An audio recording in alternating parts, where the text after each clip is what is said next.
शिवरात्रि, प्रदोष,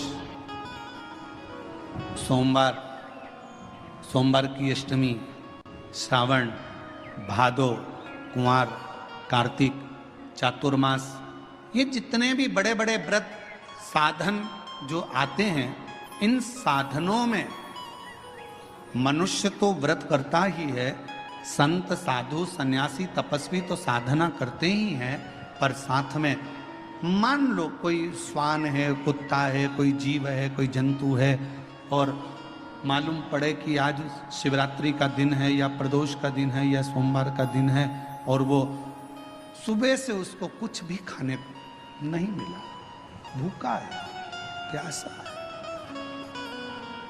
उसको कुछ मिल ही नहीं रहा, उसको कुछ प्राप्त ही नहीं हुआ। शिव जी कहते हैं, पार्वती मान लो अगर प्रदोष का दिन है और कोई पशु को अगर कुछ मिला नहीं है, अनायास, शिव तो अनायास कृपा करने वाले हैं।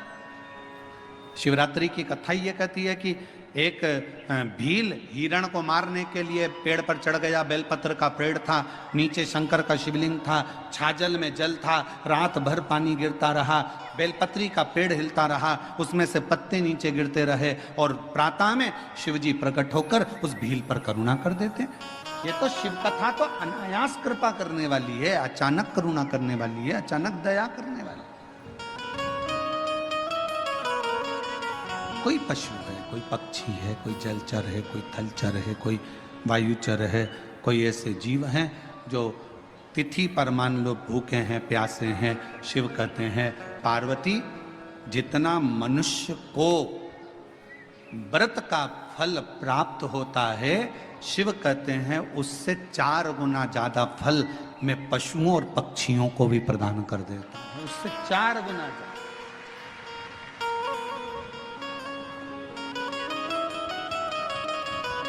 उसको पशुपति नाथ कहते हैं। चतुर्मास का समय था, एक संत शिव के अड़भंगे भक्त थे,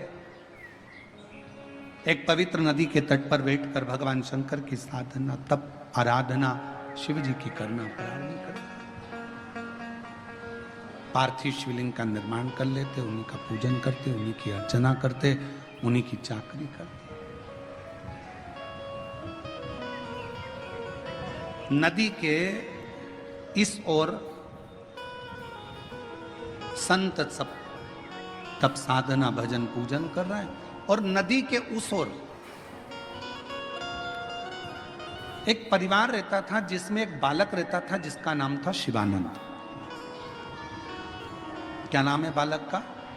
शिवानंद।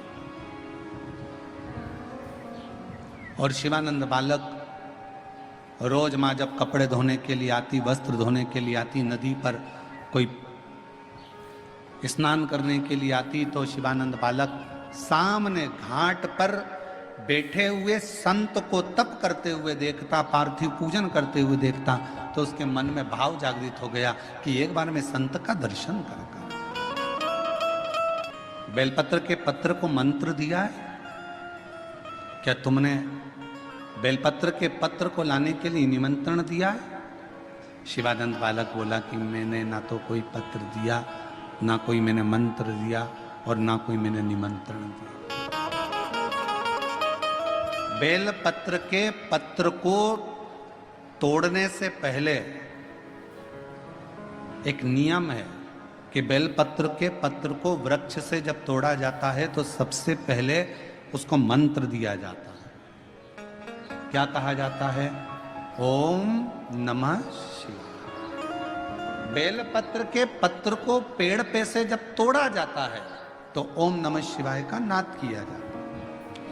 और बेलपत्र के पत्र में, इसमें तो वो नहीं है गूठी, बेलपत्र का जब पत्ता टूटता है तो यहाँ एक गूठी आ जाती है, देखा है आप लोगों ने? जम के तो बोलो, देखा है? तो बेलपत्र के पत्र में जो गूठी होती है उसको भी जब तोड़ा जाता है, उस गूठी को जब अलग किया जाता है, तब भी शिव मंत्र उसको दिया जाता है। ओम नमः शिवाय, ओम नमः शिवाय। ओम नमः शिवाय। वृक्ष पे से पत्ते को तोड़ा तो मंत्र दिया, गूठी को तोड़ा तो मंत्र दिया, और बेलपत्र के पत्ते को जब तोड़ा जाता है, मंत्र पत्ते को तोड़ने से पहले मंत्र प्रदान किया जाता है, और जब तोड़ा जाता है तो कहा जाता है, हे माँ पार्वती, हे माँ गोरा, चलो तुम्हें शिवजी ने बुलाया है मेरे कल्याण के लिए। माँ आपको शंकर जी ने याद किया है, मेरे ऊपर बहुत दुख है माँ, कल्याण करिए, चलिए मेरे दुख को समाप्त करिए, निमंत्रण दो।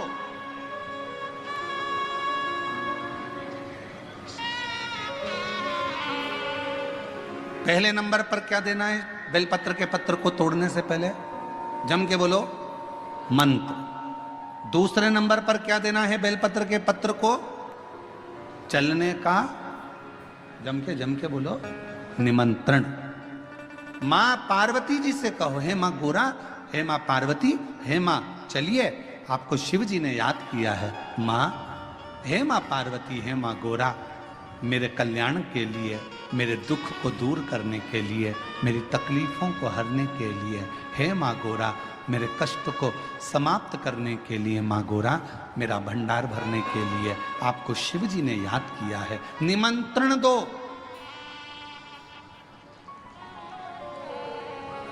लेकर आए, फिर गूठी तोड़ी, फिर मंत्र दिया, ओम नमः शिवाय, नमः शिवाय, नमः शिवाय। अब गुरुजी ने पूछा कि तुमने मंत्र दिया? नहीं। तुमने निमंत्रण दिया? नहीं। तो फिर तुम्हें क्या हक है कि बेलपत्र का पत्र तोड़ो? शिव महापुराण की कथा तो कितनी बड़ी बात कहती है, बेल पत्र के पत्र को सीधे पेड़ में से तोड़ कर लेकर आना चाहिए। बेलपत्र की डंडी, कई माताओं की, कई भाइयों की आदत थी, बड़ी सी डंडी होती है, उसको वहां से काट लिया, तोड़ लिया, पूरी की पूरी डंडी तोड़ कर लिया है, फिर घर पर आकर उसमें से पत्तियां तोड़ ली, जो डंडी थी उसको पटक दिया। ना ना ना, ये गलत है, ये गलत है। वृक्ष से पत्तों को निमंत्रण देकर फिर तोड़ा जाता है, और फिर लेकर आकर दूठी तोड़ते समय भी शिव मंत्र को दिया जाता है। कुछ नियम है बेलपत्र के भी, उसको धारण करना चाहिए। कुछ जैसे डॉक्टर की गोली खाने के भी नियम होते हैं। डॉक्टर साहब लिखते हैं कि सुबह ये गोली लेना, शाम को ये लेना, ये भोजन के पहले लेना, ये भोजन के बाद लेना, और सुनो इसको गर्म दूध से ले लेना, इसको पानी से ले लेना। अब मालूम पड़े तुमने सोचा कि मैं एक काम करती हूँ, कहाँ मेरा टाइम बर्बाद करूंगी, सुबह लो, शाम को लो, दोपहर में लो, तो तुमने सारी गोली एक साथ खा गई, और फिर डॉक्टर के पास गई, डॉक्टर साहब मेरे को तो आराम ही नहीं लग रहा, मैंने 3 बार 15 दिन से गोली खा रही हूँ, 10 दिन से गोली खा रही हूँ। डॉक्टर साहब ने पूछा गोली खा रही हो तो क्या तुमने नियम धारण करा? हाँ। क्या क्या नियम धारण करा? सुबह की गोली सुबह खाई, भूखे पेट की भूखे पेट खाई, भोजन के बाद की भोजन के बाद खाई? नहीं नहीं नहीं, मेरे पास समय नहीं रहता, इसलिए सारी की सारी एक साथ खा गई। डॉक्टर ने कहा इसीलिए तो दवाई असर नहीं कर रही है। दवाई खाने का भी तरीका होता है। आवाज सेट नहीं है भाई। दवाई खाने का भी तरीका होता है। दवाई को खाने का भी एक तरीका है। उस दवाई को खाओगे, आनंद पाओगे, स्वस्थ हो जाओगे, रोग मुक्त हो जाएगा। तो दवाई के खाने का भी तरीका है। उसी तरह गुरु कह रहे हैं, संत ने कहा कि तुमने गलती करी, तुमने करी। पहले मंत्र दो, फिर से बोलो, पहले मंत्र, फिर निमंत्रण, फिर दूठी तोड़ते समय, फिर मंत्र, फिर ओम नमः शिवाय, ओम नमः शिवाय, ओम नमः शिवाय। फिर मंत्र के बाद निमंत्रण दो। माँ हे माँ गौरा, साथ में बोलो, हे मां गोरा, हे मां पार्वती, चलिए आपको देव अधिदेव महादेव बुला रहे हैं मेरे दुख को काटने के लिए, कष्ट को मिटाने के लिए, तकलीफों को मिटाने के लिए। मां, आपको शिव ने याद किया है। पत्र लेकर फिर शिव के पास चले। लाखों के दुखड़े जो तू हर गया डमरू वाले, मेरे दुखड़ों को देख कर क्यों डर गया डमरू वाले। चलो मां, क्या तुमने निमंत्रण दिया? नहीं। क्या तुमने मंत्र दिया? नहीं। तब संत को क्रोध आया। संत ने कहा, बेटा ऐ शिवानंद, ऐसे कभी बेलपत्र को लेकर मत आना, ऐसे कभी बेलपत्र को लेकर मत आना, ऐसे कभी बेलपत्र। ठीक है प्रभु, गलती हो गई, क्षमा करिएगा। आप जब कृपा करेंगे, जब दया करेंगे, जब मेरा बाबा करुणा करेगा, दया करेगा, तब मैं फिर पुनः बेलपत्र को लेकर फिर पुनः।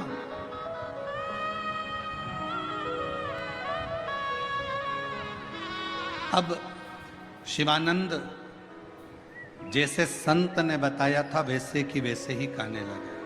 अब उसका फल संत को नहीं मिल रहा, उसका फल शिवानंद को मिलेगा। समय आया, 2 महीना चतुर्मास के निकल गए।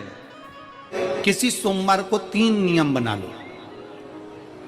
जिस दिन मेरा भोले बाबा तुम पर कृपा कर दे, उस दिन सोमवार का एक नियम बना कि महीने का एक सोमवार मुझे ऐसा करना है, 3 नियम धारण करना है महीने के सोमवार को।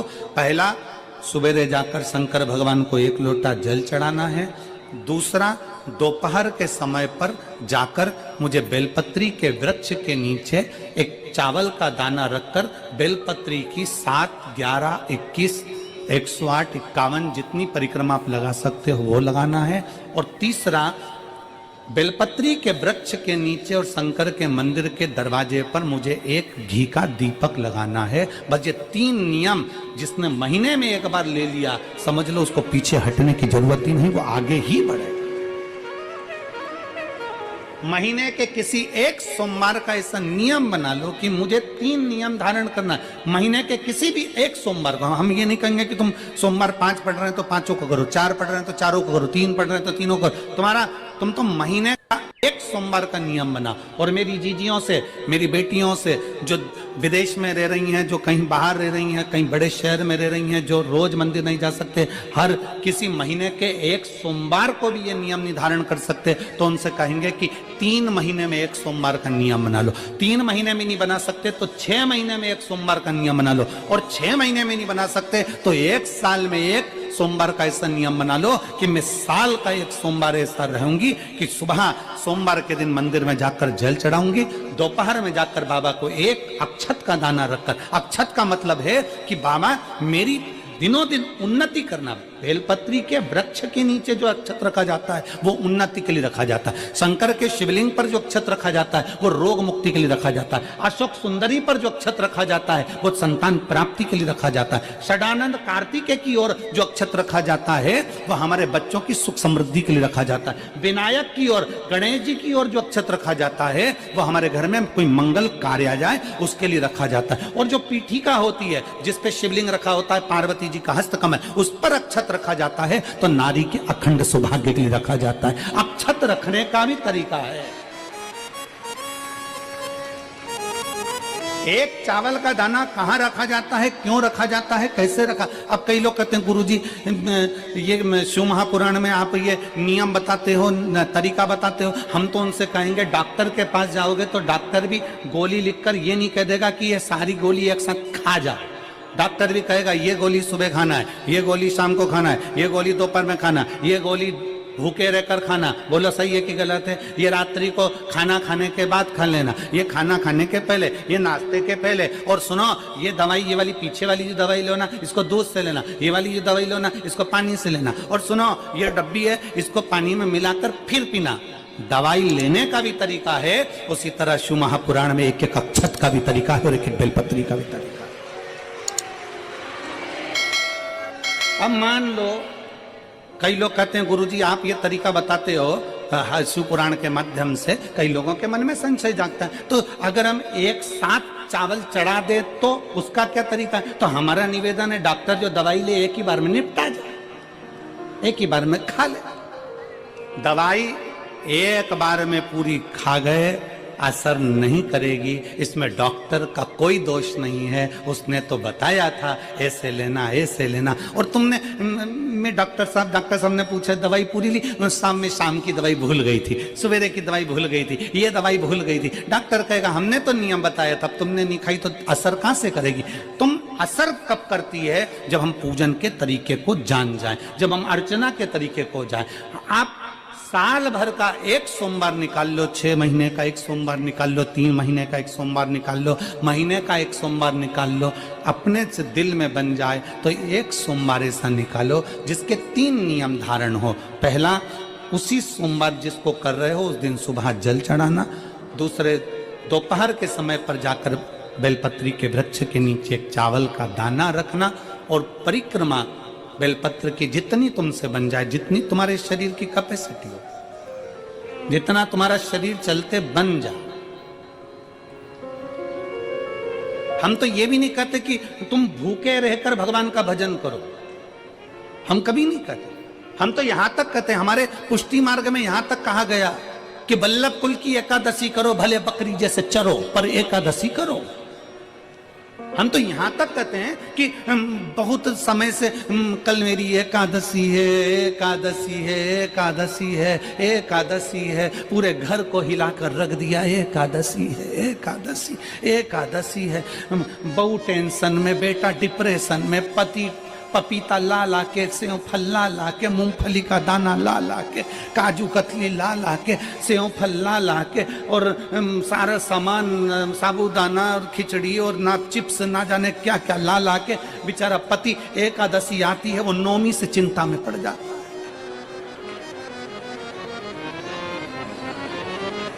हम तो ये भी नहीं कहते कि तुम व्रत बहुत भारी करो, तुम व्रत उपास भी बहुत बहुत टेंशन वाला करो, ना ना ना।